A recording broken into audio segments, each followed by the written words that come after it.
Hey people. First of all, I have one thing I need to say before we get started, and it's a bit of a serious one.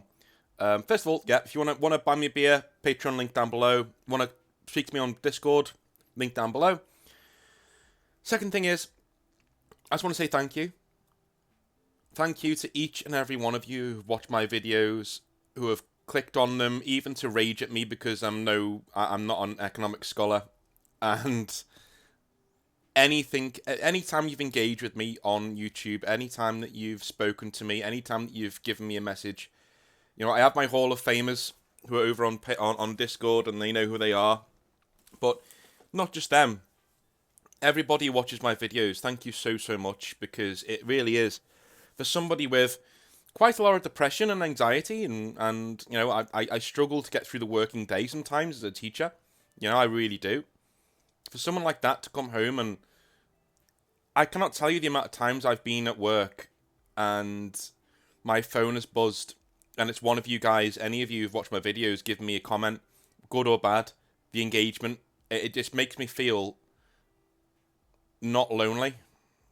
It sounds pathetic, but it just makes me feel like there's a whole community there who want to talk about this wonderful hobby that we're so lucky to be a part of, and I just wanted to say thank you, because the engagement on videos has been amazing. Positive and negative, because YouTube doesn't care. One second, I'm going to take a sip of my tea, and I am going to mute myself. There you go. Because I remember I got a comment the other week saying, yeah, the guy says he's going to mute himself when he drinks his tea, and then just doesn't. Sue me, it's Sunday, I'm drinking tea. So, today, I wanted to go over some wholesome content of Games Workshop, of working at Games Workshop, my time there, what the hell was going on, things like that. It's not going to be a super long video, because the reason why negative press gets so much airtime is because you can go on about it for ages. It's more interesting to the human brain. Positive news, not so much, but I thought, it's Sunday, we don't want to get all hot and heavy, right? We want to have some nice stories, and so I got in contact with the next store member of mine whose birthday was the other day. He used to work in the store that I used to work in, and we swapped tales, and he reminded me of a few that I completely forgot about. So I wanted to just go over them and have a little chat. The first one was actually in the Games Workshop that we were both working in. Now, there was a guy called Simon, and he would come in. Again, names have changed, but he would come in the store. And Simon was the kind of guy, he was in his 30s, but he was the kind of nerd that on Facebook doesn't have his profile picture as him. His profile picture is like some anime character. You know the kind of guy I mean, right? Little bit odd. But I used to always love. He was a harmless guy, right? He was very opinionated, he was very out there, but he was a normal dude at the end of the day. He was a bit odd, a bit eccentric, but he was a normal dude. And he would come in during the day, because he didn't work as far as I knew. He looked after his son who had special needs, and so he got money from the government for that. But when his son was in school, he had nothing to do, so he'd come into Games Workshop, and he'd sit there and he'd paint his models, and he'd paint across the table from me, and especially if the manager wasn't around, I'd paint my own models. Fuck that, I'm not painting the store models. Or I would put together some store models. At the end of the day, building models is not a bad thing to be paid for. And if it's a slow morning, I'm there just building models for the cabinet. So, I'm building the Stormcast Eternals at this point that have just come out. And he would sit there every morning, and he would talk, and I would listen and nod along. He's one of those guys who, obviously, there was some mental impairment there. He didn't really know social cues or anything like that. He would just go on, and he would talk about these TV programs that he was watching, and books that he was reading, and games that he was playing, what he liked about them, and he was really good at explaining his own thoughts. And I thought, damn, this guy would be a really good YouTuber. I ended up switching off the music in the store just to allow him to talk, and I would just sit there listening to him as I did models, and I would nod along, and and that's just the kind of person this guy was. Lovely guy. His son was a handful. right? We'll call him Adam. His son was a handful. A lovely kid. An absolutely lovely, lovely lad. Um, obviously had a mental impairment, and but it was one of those that I never saw, right? He tended to only do it at home, and when Simon would act really harsh with this kid all the time, not hit him or anything, but very stern all the time, I was thinking, well, why is that? I ended up asking him. I said, why are you so stern with him all the time? And not like that. We knew each other well by this point. I was like, why are you okay? Like, what's happening? He goes, no, mate. He just like this is him on his best behavior at home. You've got to keep him in line. You've got to make sure he knows exactly what you're saying when you're saying it, or he just won't understand. You need to be stern with him, and he doesn't even look at it as being stern anymore. Like, and neither does the kid. He's just being dad. So one day, Adam is talking in the corner with somebody, and I'm fixing some models on the shelf, and I'm just doing my odd thing, and this kid starts screaming and telling somebody to fucking leave him alone and to get out and get away, and he starts crying and screaming at this guy, who then leaves. And I'm like, what the hell was that all about? So I rush over, and this kid is hyperventilating at this point. And I say, I say to my store, my other colleague, please take him to the corner, calm him down. I need to see what the hell is going on here. And he's like, yeah. He said, come with me, Adam, blah, blah, blah. And God bless him, this other staff member, you know what he did? He kneeled down next to Adam and closed him in, so he couldn't see anything else in the store. He said, Adam, look at me. What colour are you going to paint your towel? What colour are you going to paint your towel? And the kid just fixated and went, blue. And he just kept asking him questions about his army. Just right in his face. Kept asking him questions. Wouldn't let him look away. Kept looking at him. And I said to his dad, I said to Simon, what was all that about? Is everything okay? He said, and Simon was a bit shook and angry. And he said, that guy was, he was with my ex, basically. He's with my ex, and he's done things to Adam in the past, right? I won't elaborate on that, but yeah, he's done things to Adam in the past, and you could say this guy, Simon was shaking with rage, but he was like, I didn't want to do that in the store. I didn't want to go after this guy in the store. I just, I'm not going to chase him down the street. My son's here, and he's protecting. My heart nearly leapt out of my chest of like, what a fucking Chad this guy is. For all of his faults, for all of his own mental impairments, the fact that he was able to step outside of his own rage because his son needed help.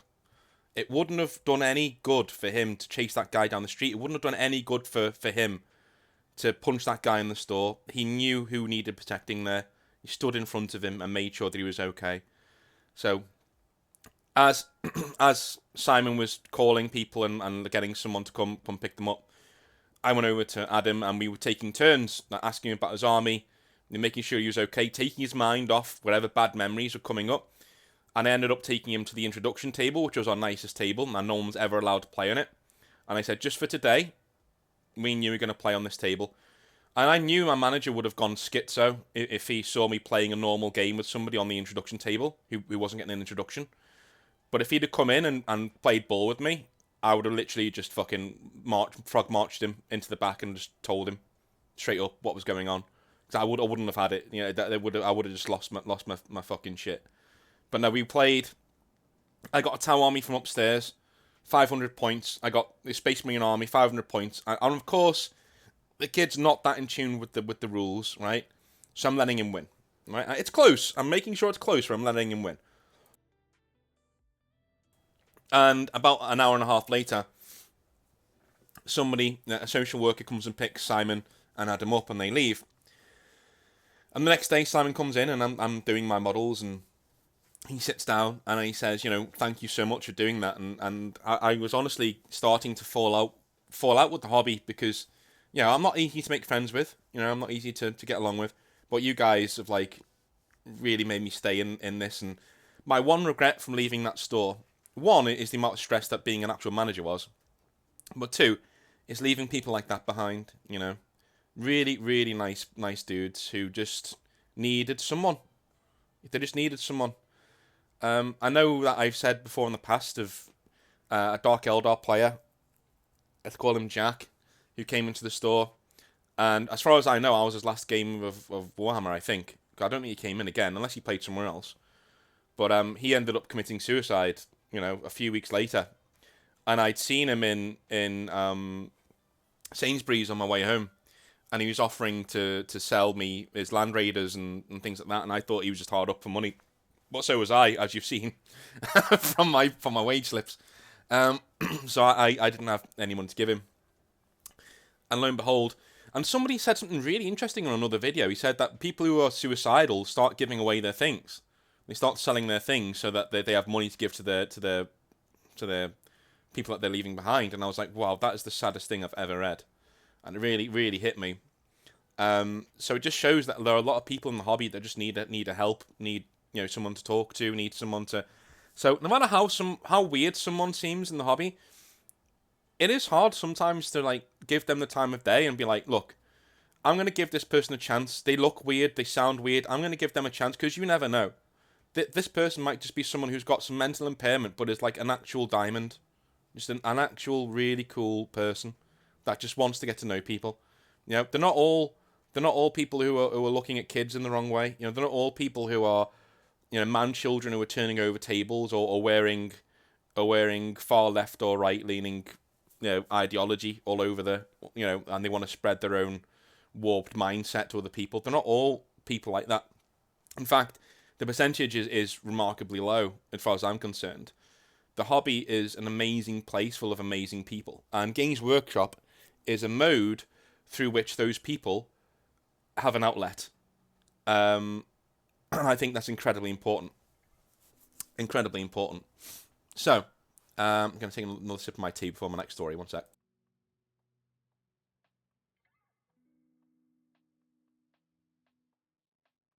Alright, so, my next wholesome story comes from that Games Workshop as well.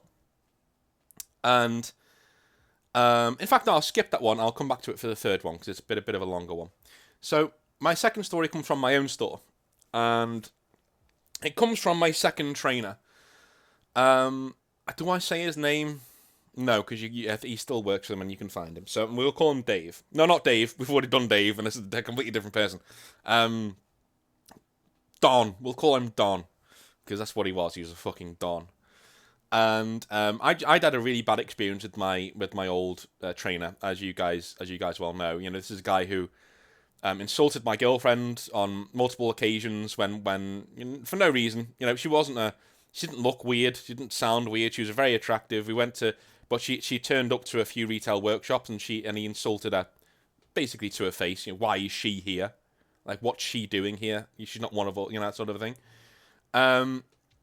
And this guy had really gotten had a bee in my bonnet for ages, and finally, he'd been signed off work because he was ill. That's what I was told, anyway. I think he dropped me. I think he didn't want to deal with me anymore. And thank fuck, because I didn't want to deal with him anymore. And if I had to deal with him, I would have left a year before I actually did. I just would have gone a year before. But this new trainer, Don, turned up and realised that, hey, I hear you had some issues with, the last guy and blah, blah, and I explained my side of the story, and he sat there and he listened and he nodded and said, okay. All right, clean slate. You're with me now. Let's see how you do. And by and large, he was very impressed with the way the store was run. He was very happy with the way things were going. And he came back every couple of weeks. He would come back for a day, and we'd have a pint. And we'd, after work, we'd go and have a pint, and we'd chill out, and we'd talk about the hobby and life and all these sort of things. And I was thinking, if this was what it was like from the start, I would have been so much happier. By that stage, the trade account had opened across the road, and they were selling the stuff that I was selling for 20% off. So I lost 3/4 of my customer base, because obviously, why would you spend 20% more? I wouldn't. I couldn't blame them. I wouldn't. And Games Workshop just didn't understand that. They didn't compute with them that, they said, well, you just adapt then. What do you mean just adapt? There's a store selling more stuff that I have than I have, more of the popular stuff than I have. in there. In fact, there are people in there spending money, right, on mail orders and having those mail orders come to the Games Workshop across the road so they get free postage. How cheeky is that? You know what I mean? So I was just so pissed off and I was getting really annoyed. Anyway, on one of these days, a kid comes in and it's pretty obvious, like, he's a bit of a loner. You know, he's about 12, 13, bit of a loner. You know, he's on his own. He's wandering around the store. I've given him an introduction game that went really well. And this, I've never... The main reason I love my job is to see that look on people's faces. Doesn't just mean kids who come in, but I mean anyone who starts the hobby. And they get that look of, wow, I'm home. This is what I was meant to do. I love this. And he's walking around. He's picking up different army boxes, and he's just marveling at these things. He's like, this is amazing. Like, this is so cool. He ends up getting his last, basically his only £10, and he buys, you know, a little set with it. He has a voucher for like £35, and he has his tenner, and he buys a box set. One of starter box sets, right? For I think it's like 30, 35. Anyway, he buys it, and he's got his tenner back and all that, and he starts looking at the White Dwarf. And this kid's been so sweet for like the last couple of hours. He's been a really good lad, just walking around, asking questions, you know, loving what he's seeing. And he's. I said to him, look, you know, are you going to bring any friends in here? And he said, I've just moved here, and I don't really have any friends yet. But I'm going to get some. And when I get some, I want them to do Warhammer with me. And, you know, really, really lovely. And his mum came to pick him up. And she's really happy with what he looks like. One second, I'm going to have a drink. She's really happy with the way that he's walking around the store and talking to different people and getting involved. And she says to me, look, he's been really lonely. Like, we've been here for a couple of weeks, and, you know, the kids in school don't really want to know him because he's a bit geeky. He's got glasses, you know, a bit geeky, a bit nerdy. And he just needed somewhere to come so people would talk to him, essentially, because, you know, he's just very lonely. And it just got me. And I could see Don standing around, and he was just like, you know, just having, his heart was just breaking, you know. Anyway, this kid comes to the front of the store and shows his mum what he's bought. And she looked like, oh, right, okay. And she looked at me like, oh, so that's why you were talking to him. And it wasn't. Honest to fucking God, right? You know. And he was looking at White Dwarf, and he's like reading through it, and he's like, look, Mum, this is really cool. And she says, look, we'll come back for that another day. I don't really have the money right now. You know. You know, she's a single mum. You know, I checked. But she's a single mum, and she's like, you know, I don't know. You know, I can't afford it. Sorry, son. You know, we'll come back next month, and yeah, we'll get it. And he said, okay, you know, no worries. And the fact that he did that, I just broke, and I looked at Don pleadingly, and Don just looked at me, pursed out his bottom lip, and nodded once. I picked up the White Dwarf. I known lost it in the till, and I said, kid, as a gift from us to you, there you go. Welcome to the hobby. And I gave him the free White Dwarf, right? Well, White Dwarf's like £5-6, you know, it's not nothing. And he just like absolutely was beside himself. He was just like, this is amazing. And I remember that feeling. Because back in the day, my family didn't have very much. I got Warhammer for Christmas, sure, but I didn't get a lot. You know, and I remember on the run-up to Christmas, it must have been year 2000, there was a Christmas catalogue, a free Christmas catalogue that came out. And I treated that catalogue like it was the most precious thing I'd ever had in my entire life. And it was free. It just had pictures of models in it, colour pictures of models in it.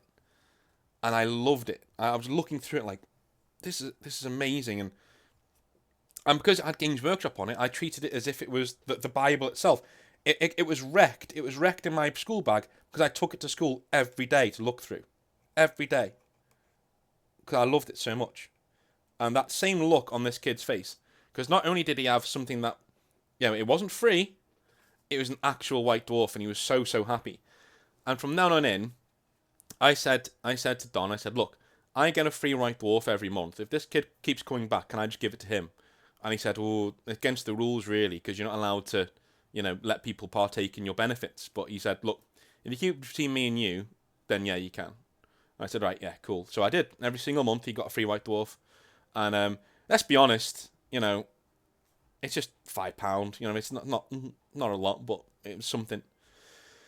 And from all the negatives, this is what I'm trying to say.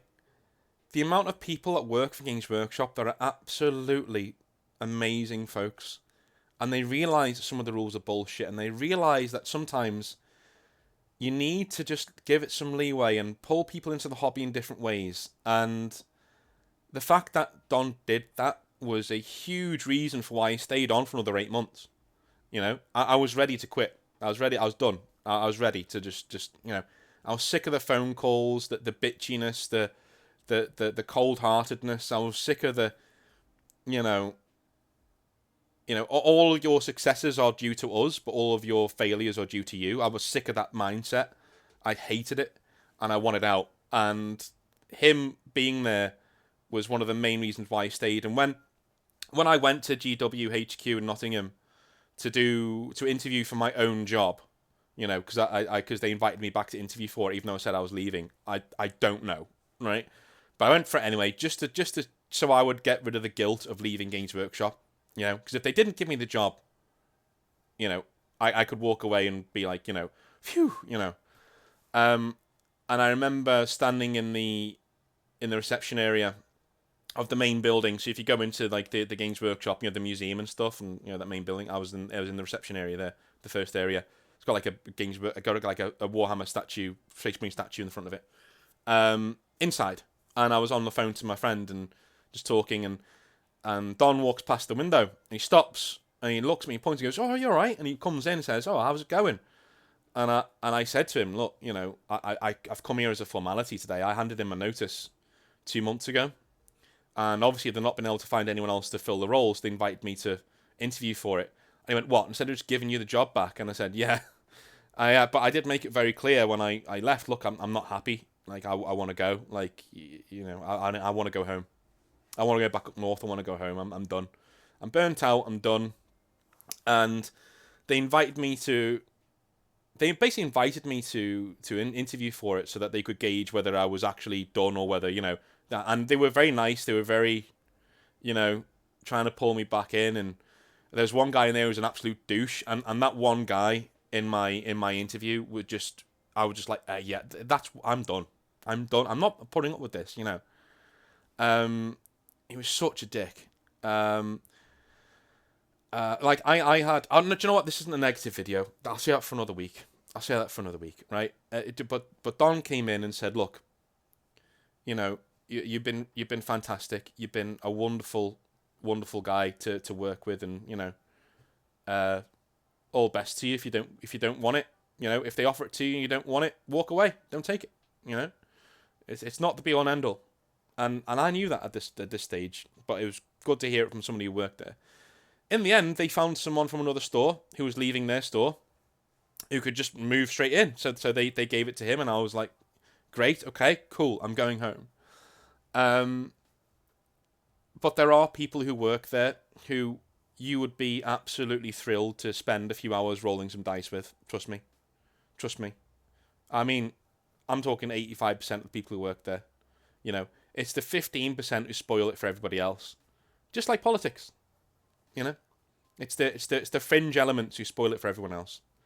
But yeah, those are my two stories. I think I was going to do another one from the store that I was at when I was working there. Do you know what? Yeah, I'll do that one because it's just a nice story to end with. So there was this South African family who came into that store, a very well-off South African family who came into that store, and they would always, talk to me about the law, about everything else, and their kid was super in tune with the law. Very privileged kid, don't get me wrong, but he was still, we would talk about the law and stuff and all that. Anyway, on the same New Year's, where our manager from a previous story, bought loads of champagne and then didn't share any of it with us, even though we'd made his Christmas extremely successful. That same Christmas, the day before I came home, my manager was off. Before I came home for Christmas.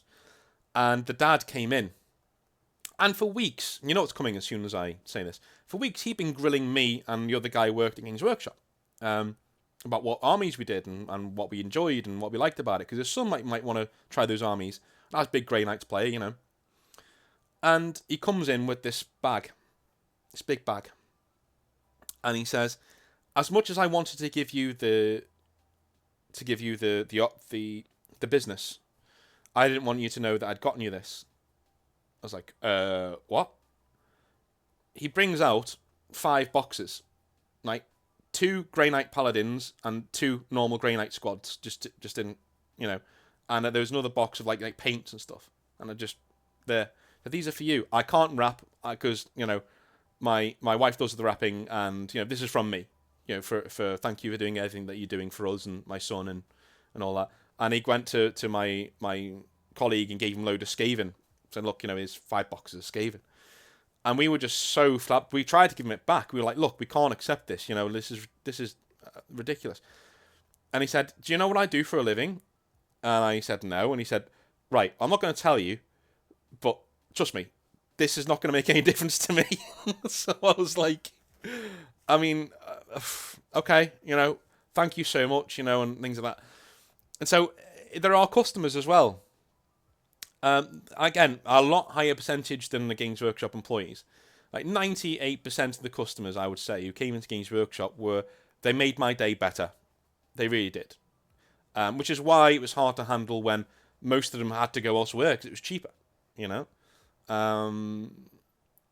But I loved the customer base and things like that. It was a phenomenal time. So again, as I said before, if you are in a situation where you don't have to pay rent and you don't have that many responsibilities, go work at Games Workshop, right? It's a brilliant place to start building your employment portfolio. And if you really like it and you really gel in and you brown nose the right people and you play the company game, you can end up with a career at Games Workshop that lasts for the rest of your life, you know, if you're willing to do that.